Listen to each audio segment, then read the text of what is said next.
Michael Shikha Niketan Higher Secondary Government-sponsored co-ed English medium school has taken an excellent initiative of teaching and make our students learn day-to-day lessons through audio and video in our YouTube channel. Teachers of all the subjects are working hard to enhance these online classes in the midst of this pandemic situation.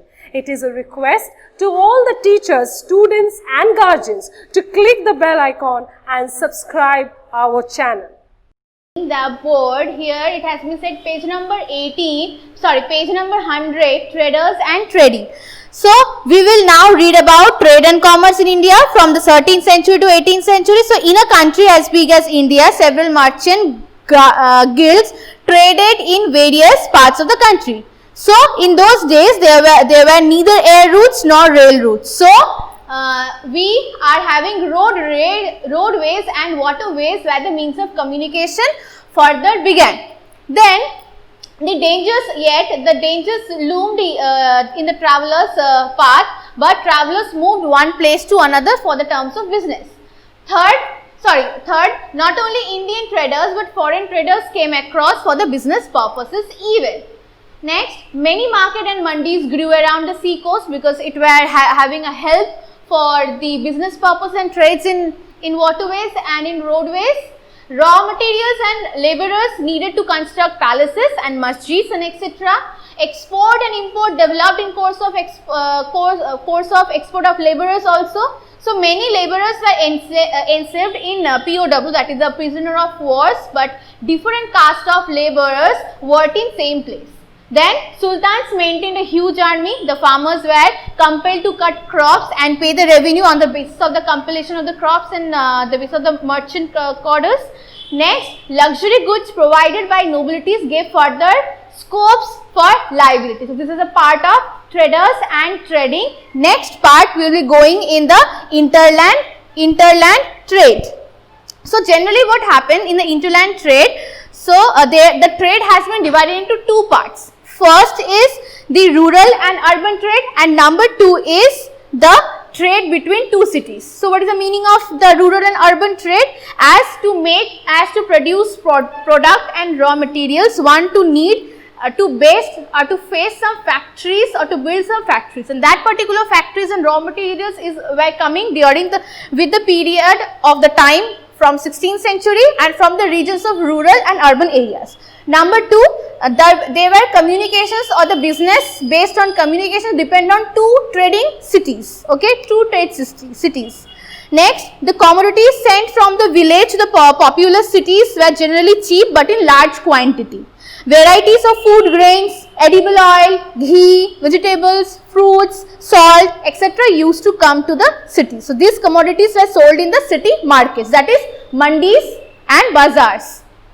Again, the commodities export from one city to another, including expensive luxury goods which were manufactured by the artisans only for the wealthy aristocracy.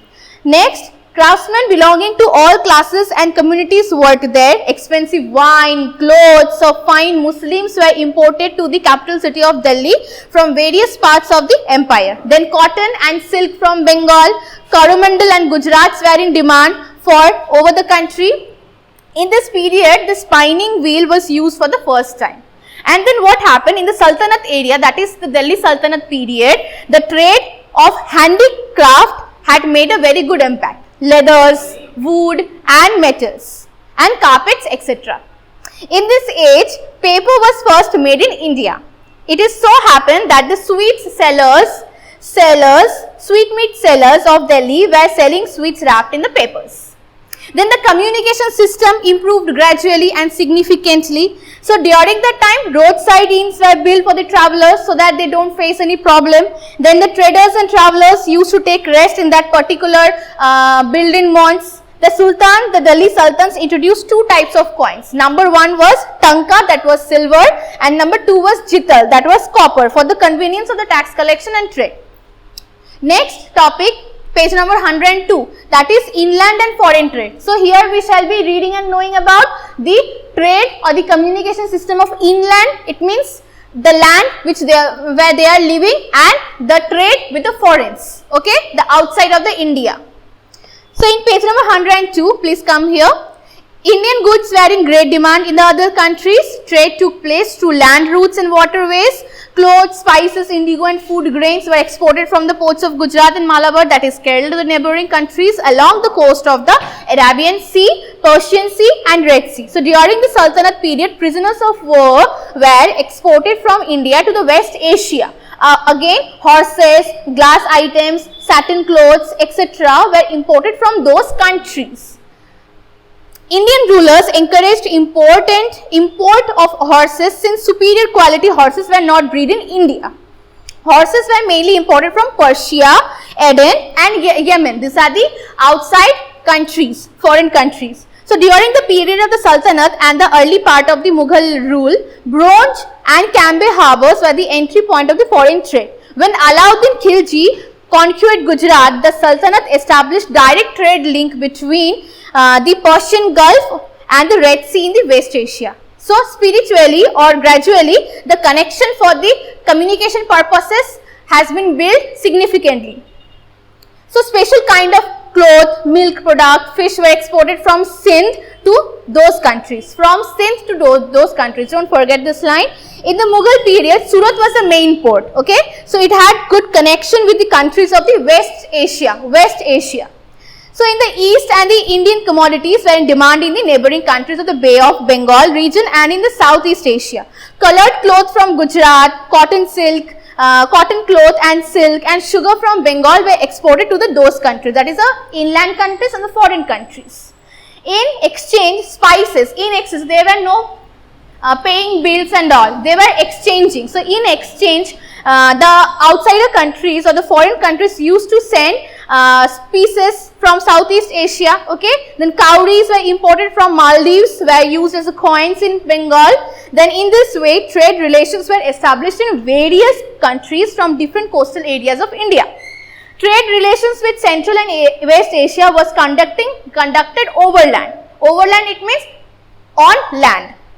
The relation or the trading relation of Central Asia and West Asia. The relation of business in Central Asia and West Asia only been conducted in a land.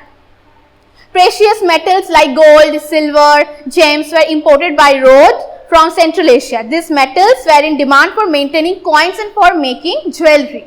Brocade and silk came from Alexandria, Iraq and China. These goods were expensive and very much in demand by the elite class of the society. So in the medieval period, the merchants from different countries joined in the sea trade.